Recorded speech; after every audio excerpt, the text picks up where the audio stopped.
მიწისქვეშა სამყარო და გვირაბებში შენახული ისტორია. გადაიქცევა თუ არა ჭიათურაში არსებული გვირაბები ტურისტებისთვის მიმზიდველ ადგილად. მით უმეტეს რომ არსებობს იზეთებიც, რომლებიც ბუნებრივად ნიავდება და უამიდობის დროს განსხვავებულ დატვირთასაც იძენენ.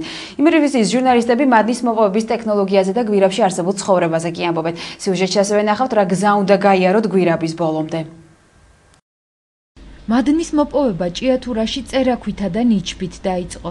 პირველად 1879 წელს 97 მამუშამ 170,000 ფუთი მადანი გამოიტანა მიწის ზედაპირზე. ვკითხულობთ ჯორჯიან მანგანეზის საარქივო მასალებში. სწორედ მაშინ გაჩნდა მაღაროებში პირველი გვირაბები. დღეს 7 მაღაროში არსებული გვირაბების სიგრძე 78,000 კილომეტრს აღწევს. ის კაპიტალური გვირაბი გათვალისწინებულია 50-60 წლების უნდა გაუძლოს იმამ. დღესდღეობით იმ გვირაბებს ზოგს აქვს და გასული, მაგრამ მაინც დგას, არ ინგრევა. მაგრამ არია ადგილები, სადაც მაგალითად ფართოკვეთია ან ნორმალური გამაგრება არ იყო, კვანძის შეჭრეს რაღაცა, იმ ადგილებში არის პატარ-პატარა ზავლები, რომლის აღდგენს თავისუფლად შეიძლება. გვირაბამდე საკმაოდ საინტერესო გზაა. ჯერ საბადოს გეოლოგიური კვლევა-ძიება ხდება, შემდეგ გეოლოგიურ მონაცემებზე დაყრდნობით შედგება პროექტი, მომზადდება ადგილობრივი განიავების სქემა და იწყება მადნის მოპოვების პროცესი, რომელშიც უკვე მაღაროელები ერთვებიან. დღეს მოქმედი გვირაბების სიგრძე 45,000 კილომეტრია. როგორც აღმოჩნდა, მიწისქვეშა სამყაროც არანაკლებ საინტერესო ყოფილა და ამ გვირაბებშიც ინახება ისტორია. ამონიტები საერთოდ ეს არის უნიკალური შემთხვევაა, როდესაც ასეთ ფორმაში, ასეთი მდგომარეობაში, ესე შემონახულად მოიძებნება მაშინდელ დროს დანალექანებში. აგრეთვე ამონიტების გარდა ხდება ორსაგდულიანი ლოგოკინებია იგივე ესეც.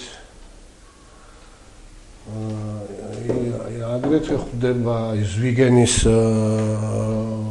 ფორმის ცხოველების განამარხებული აი კბილები. აი როგორ არის ჩანართი ზვიგენის კბილის. ეს არის თვითონ თხანში და აი ეს პატარა არის თვითონ ცალკენელი ამოვანა. აი ეს ზვიგენის კბილები ძალიან ხშირად ხდება რგანის ზეგანზე. ღვიმებში, თაბაგრებში. ისევე არის მარჯნის ტიპის აი ეს ვარსკვლავები განამარხებული, ვარსკვლავები მაშინდელი ფაუნა ზღვაში რაც იყო გავრცელებული. სპეციალისტები არ გამორიცხავენ, რომ შესაძლოა გვირაბები ტურისტებისთვის მიმზიდველ ადგილად იქცეს. მით უმეტეს, რომ არსებობს ისეთი გვირაბები, რომლის განიავება ბუნებრივად ხდება და ასეთ გვირაბებს თურმე უამინდობაში სხვა დატვირთვაც ქონიათ. დიდი მთის ქვეშ მიდის ორი გვირაბი, რომელიც 7 კილომეტრის სიგრძით არის და აკავშირებს შუქრუთის დასახლებას მერევის დასახლებასთან. ყოფილა შემთხვევები, დიდი თოვლი რომ მოსულა მერევში მასწავლებლები რომ მიდიოდნენ, ამოდიოდნენ კოროხნაში, ამოდიოდნენ ლენის მაღაროზე და გადიოდნენ მერევში ჩვენი სახალხო ელმავლით. ამჟამად მადნის მოპოვება მეორად ველებში ხდება, რაც იმას ნიშნავს, რომ უკვე არსებულ გვირაბებში სამუშაოდ ისევ შედიან. მანამდე კი ეგრეთ წოდებული საზიდი გვირაბის პარალელურად სავენტილაციო გვირაბი გაყავთ. უსაფრთხო სამუშაო პროცესისთვის ეს აუცილებელი პირობაა. ამით საზრდოობს ადამიანიც და მიწისქვეშა ფლორა და ფაუნა. აი ეს ნიმუში მაგალითად არის განამარხებული, გაქვავებული ხე, აი როგორი ფორმა აქვს თავის, აი თვითონაც ისედაც გავს თავისთავად ხეს. აი ხის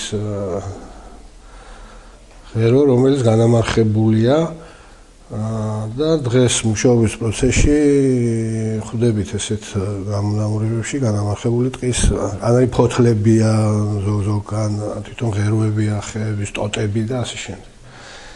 ეს არის დაახლოებით 20-25 მილიონი ის უკანდელი დანალექი ქანები.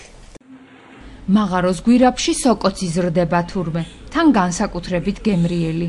დაუტოვეთ ისევე ეს განიავება იქ შუქი დაუტოვეთ, არ ჩავჭედით ყველაფერი და ახლოს წინპირიდან ძალიან ახლოს სადღაც 100 მეტროში მოეწყო იქ სოკოს მოსაყვანი პირობები შეიქმნა. შეიტანა იმ კაცმა იქ ფიცარი რაღაცა გააკეთა, როგორც აბრეშუმს როაჯერენ ჩელტებად გააკეთა, დააყარა იქ ის შავი მიწა რა ნოყიერი ჰუმუსი დააყარა, შეიტანა ის სოკოს თესლი და ბრწყინვალე მოსავალი მივიღეთ ხოლმე. ნახული მაქვს, მე ჩემი თვალი და კარგი იყო ძალიან. გემრიელი. გემრიელი ქამასოკო გემრიელია კი რა თქმა უნდა. სამუშაო პროცესი წუთითაც არ წყდება და მაღაროში არსებული გვირაბების სიგრძე ყოველდღიურად იზრდება.